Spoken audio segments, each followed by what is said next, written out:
Hello students, आज हम लोग मोल कंसेप्ट के बाद एक और मोल कंसेप्ट ही है। इसका भी देखा जाए तो मोल कंसेप्ट का ही पार्ट है, जिसको हम लोग बोलेंगे percentage composition, empirical formula, molecular formula. इससे भी क्वेश्चन आते ही रहते हैं। तो देखिएगा कि ये क्वेश्चन कैसे बनता है। देखिए हमारे पास ये क्या है, परसेंटेज कंपोजिशन का क्वेश्चन आ गया है।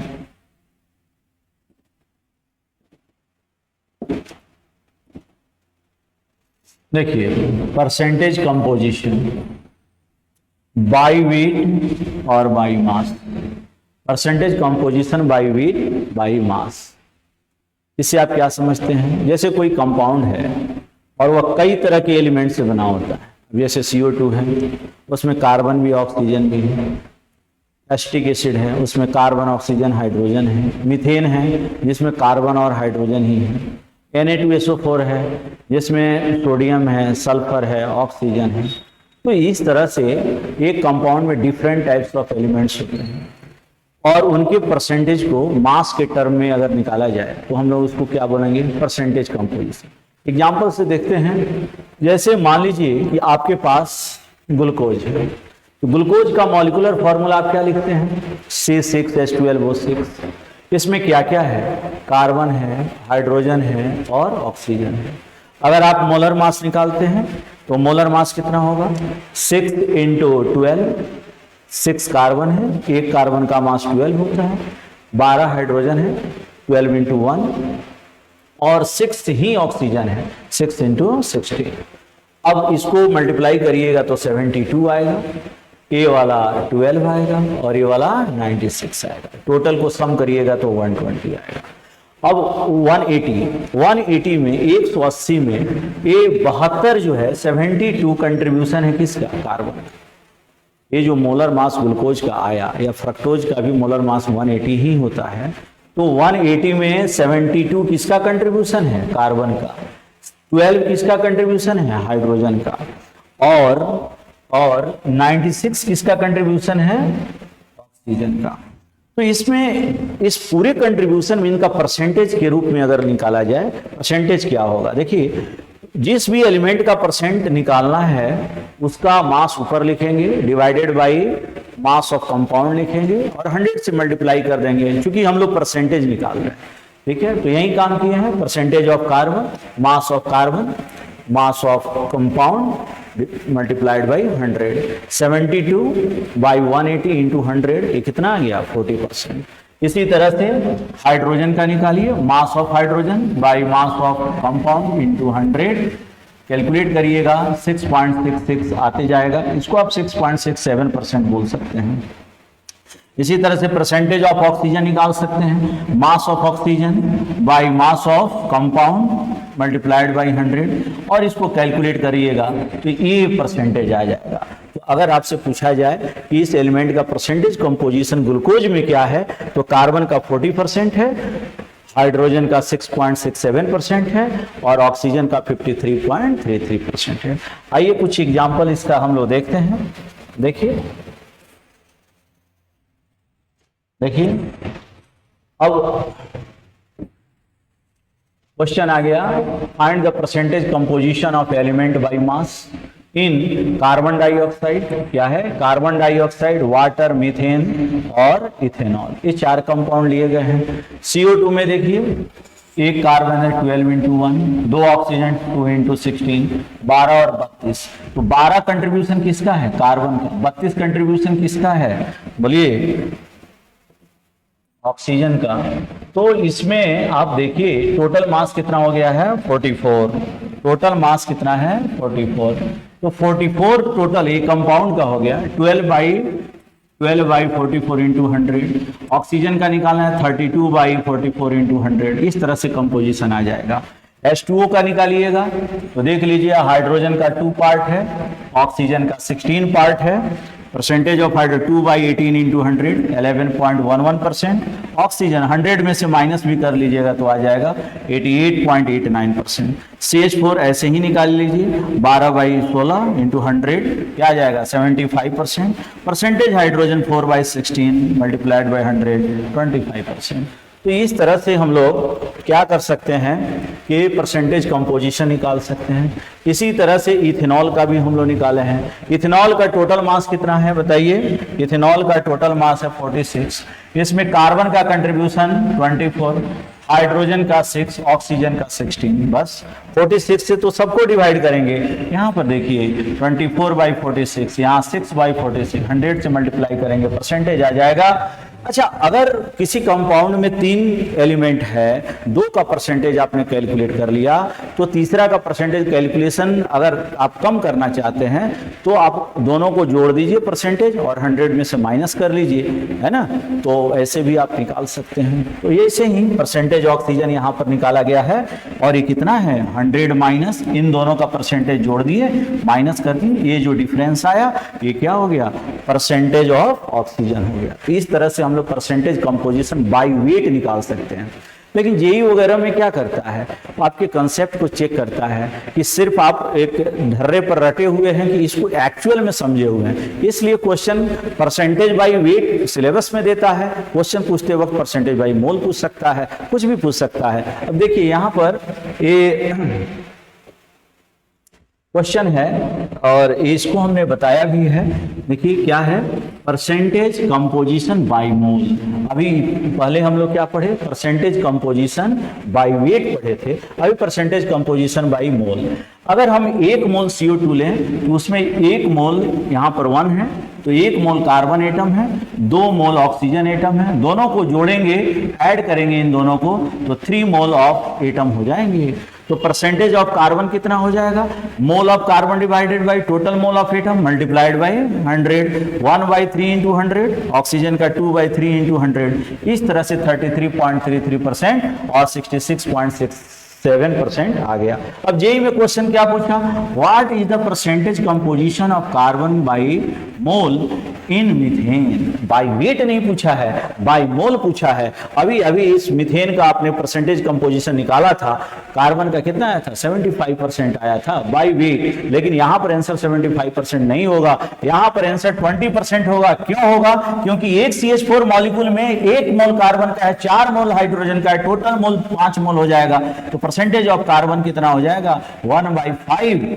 1 मोल है इसका 1 और टोटल मोल 5 है, 5 × 100 20% हो जाएगा। तो ये है परसेंटेज कंपोजिशन बाय मोल। इससे पहले हम लोगों ने पढ़ा था परसेंटेज कंपोजिशन बाय वेट। तो दोनों में देखिएगा, जरूरी नहीं कि बाय मोल और बाय वेट दोनों का वैल्यू सेम आ जाए, क्योंकि मोलर मास अलग अलग होता है, इस वजह से डिफरेंट आंसर आएंगे। नेक्स्ट देखते हैं। अब हम लोगों को पढ़ना है empirical formula and molecular formula. Empirical formula and molecular formula. देखिए जब किसी कंपाउंड को रिप्रेजेंट करते हैं आप एक सिंबल के फॉर्म में, तो इसको हम लोग केमिकल फॉर्मूला नाम दे देते हैं। मतलब when a compound is represented in the form of symbol then it is called as chemical formula. और ये केमिकल फॉर्मूला कितने तरह के होते हैं, 2 तरह के होते हैं। कौन कौन, मॉलिक्यूलर फॉर्मूला और इंपीरिकल फॉर्मूला। अब सपोज करिए कि आप जैसे ग्लूकोज ले लेते हैं, बड़ा ही कॉमन एग्जांपल है ग्लूकोज। इस ग्लूकोज को लेते हैं। अब इस ग्लूकोज में का मॉलिक्यूलर फॉर्मूला जब आप लिखते हैं तो क्या लिखते हैं C6H12O6। इसमें ये बता रहा है कि एक मॉलिक्यूल अगर ग्लूकोज का लिया जाए, एक मॉलिक्यूल ग्लूकोज का लिया जाए, इसमें 6 एटम कार्बन का है, 12 एटम हाइड्रोजन का है और 6 एटम ऑक्सीजन का प्रेजेंट है। मतलब किस एटम का एग्जैक्ट नंबर किस मॉलिक्यूल में क्या है ये कौन बता रहा है, मॉलिक्यूलर फॉर्मूला। लेकिन इंपीरिकल फॉर्मूला क्या बताएगा, ये सब नहीं बताएगा। ये क्या बताएगा कि C6H12O6 है, तो यहां पर इसका सिंपलेस्ट रेशियो निकालिए, ये 1:2:1 आ जाएगा। और इसका इंपीरिकल फॉर्मूला CH2O है। ये क्या देता है, सिंपलेस्ट रेशियो देता है। किसका देगा, number of mole of atom को दे, नंबर ऑफ एटम्स का देगा। डिफरेंट टाइप्स ऑफ एटम के कितने एटम्स हैं, उनके सिंपलेस्ट रेशियो को जो फॉर्मूला देता है, उसी फॉर्मूला को हम लोग क्या बोलते हैं, एम्पिरिकल फॉर्मूला। देखते हैं नेक्स्ट में। अच्छा, एक और बात देखिए कि मॉलिक्यूलर फॉर्मूला और एम्पिरिकल फॉर्मूला एक दूसरे से जुड़े हुए होते हैं। मॉलिक्यूलर फॉर्मूला एम्पिरिकल फॉर्मूला का होल x होता है, और x का वैल्यू जब 1 हो जाता है तो मॉलिक्यूलर फॉर्मूला और एम्पिरिकल फॉर्मूला दोनों सेम हो जाते हैं। इस बात को आप ध्यान में रखिएगा। देखिए यहां पर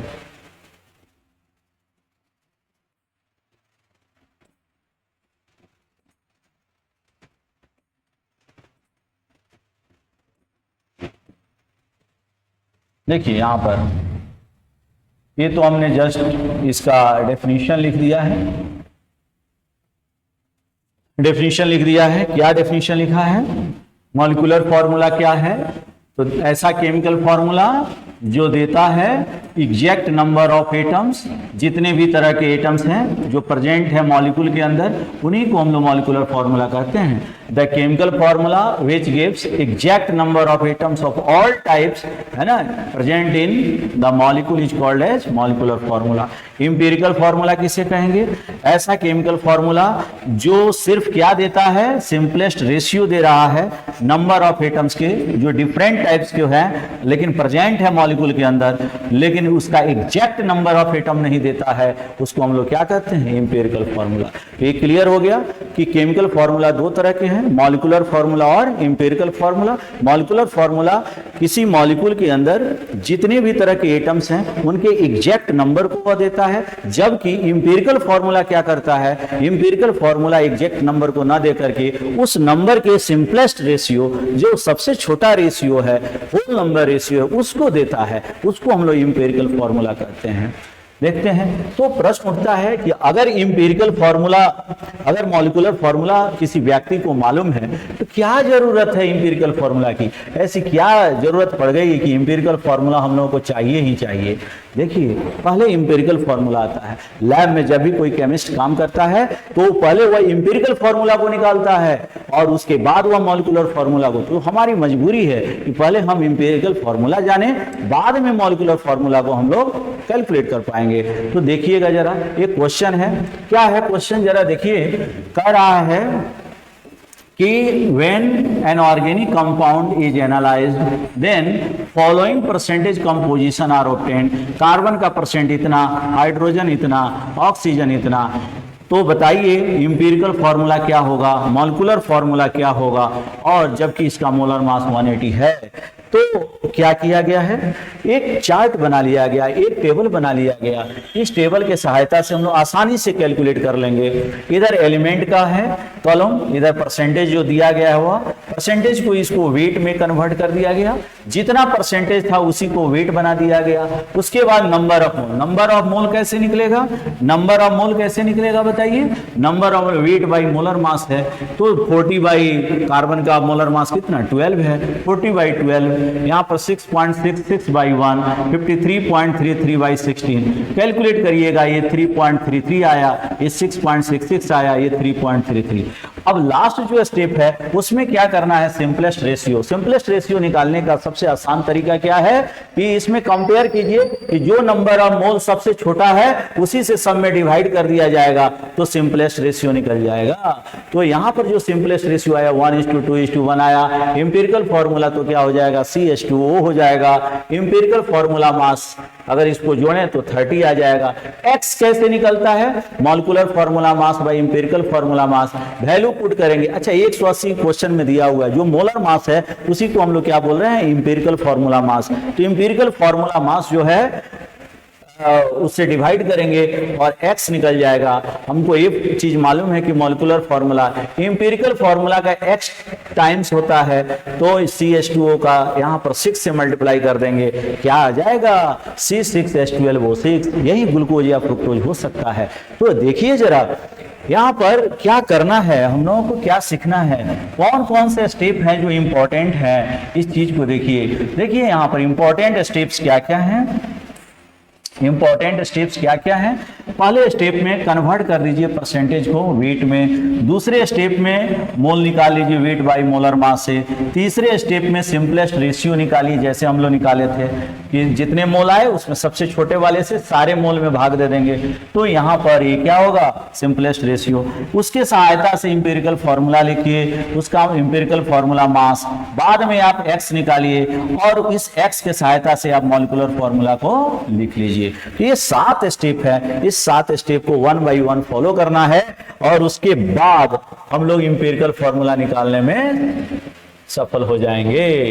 तो देखिए यहां पर, यहां आ गया, देखिए एक एनसीईआरटी का टेक्स्ट बुक का क्वेश्चन है। क्या है क्वेश्चन में? देखिएगा, एनसीईआरटी का क्वेश्चन है, कह रहा है कि compound contains 4.07% hydrogen, 24.27% carbon, 71.65% chlorine and its molar mass is 98.96 gram. What are its empirical and molecular formula? क्या है इसका इंपेरिकल फॉर्मूला और मॉलिक्यूलर फॉर्मूला क्या है? इसको हम लोगों को कैलकुलेट करना है। फिर से ऐसे ही हम लोगों ने एक चार्ट बनाया और इस चार्ट में कार्बन है, कार्बन, हाइड्रोजन, क्लोरीन, सबका परसेंटेज, उसी को वेट के फॉर्म में लिख दिया, सबका मोल मोलर मास से डिवाइड किया, है ना, मोल निकल गया। अब देखा कि इसमें 2.02, 2.0, 4.07, 2.02 के आसपास आ रहा है। इसको जब हम लोग इसमें सबसे छोटा आया है, इसे सब में डिवाइड किए तो 1 to 1 आ गया।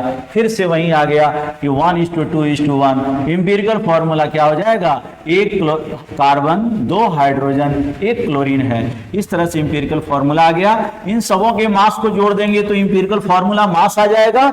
यहां से x निकालेंगे, molecular formula mass divided by empirical formula mass, तो डिवाइड करेंगे तो लगभग 2 आ जाएगा।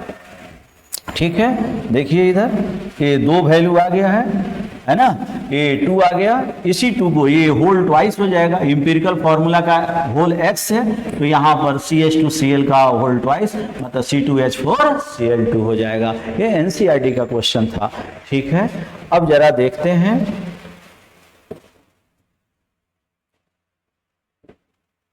देखिए जेई में एक क्वेश्चन पूछा है, जेई में एक क्वेश्चन पूछा है। यहां पर ये क्वेश्चन क्या है? जेई का क्वेश्चन है कि compound A contains 8.7% hydrogen, 74% carbon and 17.3% nitrogen. The molecular formula of the compound A is, फिर क्या लिखा? यहां पर कुछ गिवन है, क्या है? If molar mass of the compound A is 162, ये देख लीजिए 162 ग्राम पर मोल, और ये 4 ऑप्शन दिए गए हैं। कैसे बनेगा? फिर से हम लोग वही काम करेंगे। अच्छा, इस बार शॉर्ट करते हैं। कार्बन हम लोग जान गए हैं कि ये सारे एलिमेंट्स हैं, इनका जो भी परसेंटेज है 74, 8.7 लिख लिए। मोलर मास से यहीं पर डिवाइड कर लिए, मोल आ गया, सबका मोल आ गया। इसमें सबसे छोटा वाला यह है स्मॉलेस्ट, इससे सब में डिवाइड कर दिए, ये 5 आ गया, ये 7 आ गया, ये 1 आ गया। तो carbon is two hydrogen is two nitrogen, ये कितना आएगा? 5:7:1। इंपेरिकल फॉर्मूला क्या होगा? C5H7N आ गया। इसका मास कितना होगा? सबके मास को जोड़ दीजिए, कितना आ जाएगा? 81। x आ जाएगा फिर से 2, तो यहां पर आप कैलकुलेट कर लीजिए। देखिए यहां पर 2 आ गया, तो ये वैल्यू कितना आ गया? C10H14N2। कौन सा ऑप्शन करेक्ट है? डी नंबर ऑप्शन करेक्ट हो गया। तो नेक्स्ट देखते हैं, यहां पर ये देखिए, ये सबसे अलग हट करके है। अभी तक जो भी क्वेश्चन हम लोगों ने किया, यही क्या करता है, नीट क्या करता है? ट्रेंड को फॉलो कर रहा है, अचानक क्या कर देगा? चेंज कर देगा। ठीक है, लेकिन कंसेप्ट तो वही है, बेसिक तो वही है, फंडामेंटल तो वही है, बस बच्चे की समझदारी उस लेवल की है कि नहीं, ये वो चेक कर लेता है। इस पर आपको ध्यान देना पड़ेगा। देखिए क्या हो रहा है, क्वेश्चन क्या है, जरा ध्यान से देखिएगा। कह रहा है कि एक मेटल क्लोराइड है जो रखता है 55.0% क्लोरीन बाई वेट और 100 ml इसके वेपर का, इस मेटल क्लोराइड के वेपर STP पर वजन किया गया तो 0.57 बना, और इसका मॉलिक्यूलर फॉर्मूला निकाल करके दिखाइए। और ये ऑप्शन है तो क्या करेंगे, क्या करेंगे? अब तो ऐसा है नहीं कि इसमें मेटल मालूम भी नहीं है, उसका परसेंटेज भी नहीं दिया है, क्या करेंगे आप? तो हम लोगों को इतना एक क्लू दे दिया है। अच्छा, हम लोग मान लेते हैं दो चीज हम बोलेंगे। पहला तो मेटल के बारे में मालूम नहीं है, अच्छा उसकी वैलेंसी क्या है ये भी मालूम नहीं है। क्लोरीन की वैलेंसी जो जनरल वैलेंसी होती है 1 होती है, तो इस पर हमने एक्स वाई जेड कुछ नहीं लिखा, लेकिन मेटल का वैलेंसी मान लेते हैं एक्स है। एक्चुअल में एक्स एक क्लोरीन का संख्या है, अगर यही निकाल लें तो ये हम लोगों का क्वेश्चन सोल्व हो जाएगा। तो देखिए यहाँ पर एक क्लू दिया हुआ है, क्या है वो क्लू कि 100 ml वेपर्स इस मेटल क्लोराइड का एसटीपी पर मेजर किया गया, इसका वेट 0.57 आया। और हम लोग जानते हैं कि एसटीपी पर 1 मोल का मतलब 22,400 ml है। हालांकि इस क्वेश्चन को ऐसे टीपी पर बनाया जाए तो 22,700 वाला ये क्वेश्चन है एक्चुअल में, फिर भी हम इसको बनाइएगा आप तो आंसर आ जाएगा। तो एक एसटीपी पर 22,400 ml हमने क्या किया है, बोलिए कि weight of 100 ml of MCl दिया हुआ है क्वेश्चन में 0.57, ये दिया हुआ है, ये दिया हुआ है। और हमको मालूम है कि मोलर मास अगर निकल जाए तो हमारा काम बन जाएगा। तो मोलर मास कैसे निकालिएगा? तो हमको ये भी मालूम है कि एसटीपी पर 22,400 ml को ही तो एक मोल बोलते हैं, और एक मोल के मास को ही तो मोलर मास बोलते हैं। इस कंसेप्ट को हम लोगों को यूज करना पड़ेगा। 22,400 ml का जो वेट होगा वो कितना होगा, 0.57 डिवाइडेड बाई 100 मल्टीप्लाइड बाई 22,400। ठीक है, अब ये जो वेट है ये किसका वेट है, वेट ऑफ 1 मोल का वेट है। इसको मल्टीप्लाई करेंगे, 2 0 से 2 0 कैंसिल हो गया, 0.57 इंटू 224 ग्राम हो जाएगा। इस तरह से ये 1 मोल के मास को ही तो हम लोग मोलर मास बोलते हैं, और ये कितना आ गया 127.68 ग्राम। अब रुक जाइए, अब यहां तक रुकना है। मोलर मास आपने कैलकुलेट कर लीजिए, फिर से क्वेश्चन को पढ़िए। क्वेश्चन में क्या दिया हुआ है कि क्लोरीन कितना परसेंट है, 55%। तो ये जो मोलर मास है इसके 55% क्या है बताओ, तो इसका 55% निकाले तो 70.22। हालांकि अगर आप यहाँ पर 22,700 यूज किए रहते तो ये 71 आता, लेकिन चूंकि 22,400 ओल्ड डाटा पर काम किया गया है, इस वजह से 70.22 ग्राम हो गया। क्लियर हुआ? तो 70.22 ग्राम हो गया। तो इसमें अब देखना है, मतलब ये हुआ कि ये 1 मोल अगर मेटल क्लोराइड लिया जाए तो उसमें क्लोरीन कितना है। क्लोरीन मेटल क्लोराइड का तो टोटल मास 127.68 ग्राम है, लेकिन उसमें क्लोरीन उसका 55% है, और 55% कितना होता है 70.22, लगभग 70 के आसपास है, 70-71 है। तो यहां पर हमको क्या करना होगा, नंबर ऑफ क्लोरीन निकालना होगा कि ये 70 में कितने क्लोरीन हो सकते हैं अप्रोक्सीमेटली। तो अगर आप करिएगा 71 है तो पूरा 2 आता, यहां पर लगभग 2 आएगा। तो ये निकल गया क्लोरीन का संख्या, और ये x क्या है, क्लोरीन का ही संख्या है, मतलब MCl(x) क्या हो जाएगा, MCl2 होगा। तो जरूरी नहीं कि हमेशा परसेंटेज कंपोजिशन दे दे क्वेश्चन को, देखिए आपको फैक्ट जानना है। फैक्ट अगर आप जानते हैं तो आप क्वेश्चन बना सकते हैं। जरूरी नहीं कि जिस ढर्रे पर आप पढ़ाई कर रहे हैं, जो टीचर आपको पढ़ा दिए हैं उसी पर क्वेश्चन आएगा, हाँ, लेकिन उस पर क्वेश्चन क्या है, हूबहू आए या ना आए, लेकिन उस कंसेप्ट का यूज तो आएगा। इस क्वेश्चन में क्या हुआ, हम लोग इससे पहले जो भी 2-4 क्वेश्चन किए हैं उसमें परसेंटेज कंपोजिशन दे रहा था। इस क्वेश्चन में तो परसेंटेज कंपोजिशन है ही नहीं, कहीं पर है परसेंटेज कंपोजिशन, नहीं है। इसमें एग्जामिनर क्या सोच रहा है कि बच्चे को मोलर मास आता है कि नहीं, बच्चा को ये मालूम है कि नहीं एसटीपी पर 1 मोल अगर कोई वेपर है तो उसका वॉल्यूम कितना होगा, ये बच्चे से चेक कर रहा है। मतलब एक ही क्वेश्चन में एम्पिरिकल फार्मूला, मॉलिक्यूलर फार्मूला भी जान गया, उसी में मोलर मास का कंसेप्ट भी जान गया, वो ये मोल कंसेप्ट पूरा एक बार में उसका चेक कर लिया। ठीक है, तो पढ़ाई ऐसी होनी चाहिए जिसमें आपका कंसेप्ट क्लियर हो, है ना।